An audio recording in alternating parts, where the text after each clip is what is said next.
the convergence piece. And this is actually what gives us our diagnostic map. So the reason that we know where the inflammation is stuck is because of this convergence phenomenon.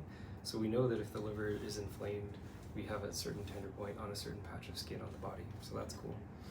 But the other thing that can happen once the inflammation builds up at the dorsal root, the back part of the spinal cord, is that it can move to the middle or the front of the spinal cord.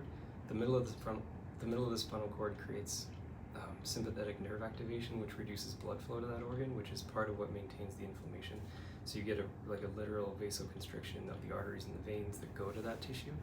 So you have inflammation coming in from the tissue that creates sympathetic nervous activation of that segment of the spinal cord, which reduces blood flow to that tissue, so it keeps the stagnation trapped that way.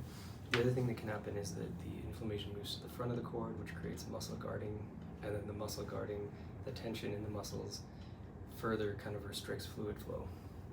And then the fourth mechanism, if you're paying attention, is one of the inflammatory cytokines that's released by, like when an inflammatory event happens, is called TGF-beta1, and TGF-beta1 causes fascial tissue to differentiate into myofascial tissue, so it becomes contractile.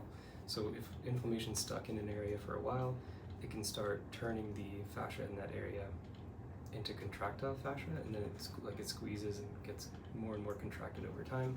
So those are the four mechanisms you have.